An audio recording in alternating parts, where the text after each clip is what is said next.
Hello, for those of you that don't know me, I am Karen Delzell, and I don't have any handouts today, but you'll be able to go to my website and get my slides and my notes later on, so I hope that's okay. I'm going to talk today about the one laptop per child, and how many of you guys have heard of this? It's also known as the $100 laptop. Okay, good, everybody's heard of it.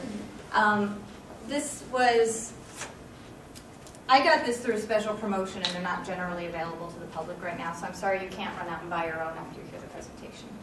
I'm going to show you this real quick, and I was going to show the operating system on the screen, but I couldn't get it working, so I'll just kind of mention this real quick. To open it, you open these little ear flaps, and then you can open it up. And I already have it on the record activity, and I have 2 of them, and they're already sharing the activities, so I'm going to pass these around, and you guys can kind of play with them while I'm talking. So, and there's the record activity and the write activity are already going on there, so you can just kind of poke around.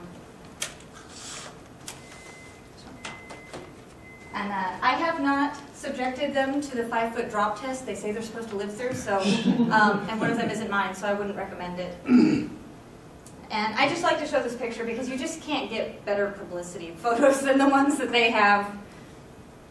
Okay, I'm going to go over the history first.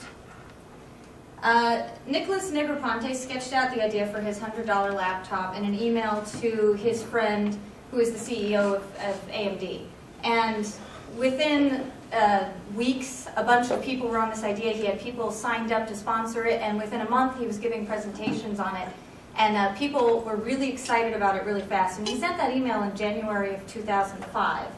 And by February of 2007, the B2 beta machines were already deployed to children in launch countries. So that's 2 years and a month, which really isn't that much time for building something from the ground up from a revolutionary idea. And November, December of 2007 is when the mass production began, and they did the Give One, Get One promotion, which is where I got mine. The mission of the One Laptop Per Child Foundation is, and I'm just going to read this so that I have their words. We believe the emerging world must leverage these resources by tapping into the children's innate capacities to learn, share, and create on their own. Our answer to that challenge is the XO laptop, a children's machine designed for learning.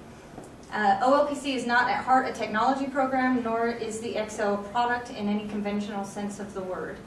And so they've been making these prototypes, getting them into the hands of kids, and getting their feedback and teachers' feedback, and then making changes, and that's what they've been doing for 2 years before they had the actual test machines out. And then they did the Give One, Get One program. This ran from November 12th to December 31st. They extended it at some point, so it was originally going to be shorter. So ran for about a month and a half, and the way that this worked is the $100 laptop became the $200 laptop, and then you had to actually buy 2 of them in order to get one, and one goes to a child in a developing country, so I paid $400 for the $100 laptop. And the more that they make, and that was part of the promotion, the reason they did this promotion, the more that they make, the lower the price will get. So they're hoping still to get down to the $100 laptop, but right now I think they're around $180 each. The Give One, Get One program ran in, I think it was America, or the US and Canada only. And they're talking about now deploying it in other countries. But just in the US and Canada, they sold 162,000 laptops, which made over $3 million for the program, and also sent, of course, 162,000 laptops to kids in developing countries. So it was a success by that measure. They've had problems with deployment. There have been shipping problems. Some people still haven't gotten theirs. So there have been some problems, and they're just not set up to fulfill these kind of customer orders, so that has been a problem for them. I hope that they get it figured out and they can start offering these commercially, maybe like $300 or something like that. So I'm going to talk about the hardware first, and you'll be able to look at the ones that you have there. This is the OLPC, or the XO laptop over there on the left, and then the EPC is what I wanted to kind of show it next to, so I found this picture with them together. And what I wanted to show you was the resolution of the screens. They're actually very similar size. You can see they're very close. But the resolution, the OLPC has a 1200 by 900 resolution screen. It's actually too big for this laptop. The whole screen won't even fit on it. And then the EPC is 800 by 480. And so they really, the screen is one of the things about it that I really like. It's a really high quality screen. This is a picture of the pixels. It's actually, I think they said it was 1 square millimeter is this picture. And the one on the left there is the OLPC, and the one on the right is a traditional LCD monitor. And this shows black and white mode. It will switch into black and white mode so you can see it in bright sunlight. And also when it's in black and white mode, it's higher resolution and it uses less power. So it's a really great ebook reader, and you can see the text is nice and clear and everything. And when it's in this mode, the DPI is 200 dots per inch. The peripherals, it comes with speakers, a microphone, a camera, not a super high quality camera, but it's, you know, okay. And that'll do still pictures and video. And it has, you can kind of see here that it has these gamepad buttons. It has the directional buttons on one side, and then it has the arrow or the gamepad buttons on the other side. And this is made, I'll just show you, this picture was made by somebody who took theirs apart, and I haven't been brave enough to do that yet, but they did make it so that it can be taken apart with standard tools. Regular screwdriver, you don't have to have one of those special ones for electronics. It's really made so that people can get in there and change things themselves. And this is the keyboard, and I'm sure you guys saw when you were passing it around, the keyboard is really tiny. It's, I can almost touch type on it, but not quite. My husband, you know, the keys are really too small for him. So, but you can really tell it's made for a child-sized hands, and they say 6 to 10 were the age group that they were aiming for. So it really fits that pretty well.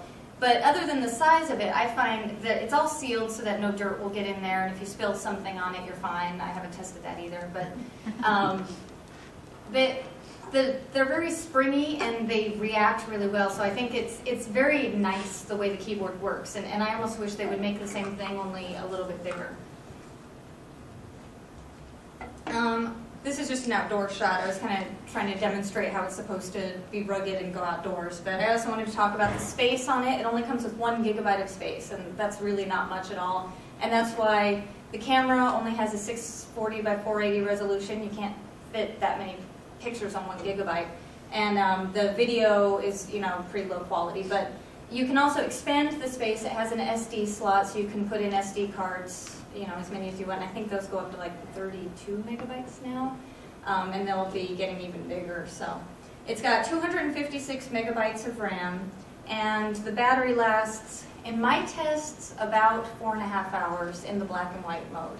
And they haven't worked any power management in yet, so once they work the power management in, they say that it'll last even longer than that. So 4.5 hours isn't too bad, especially considering the battery capacity isn't as big as a traditional laptop.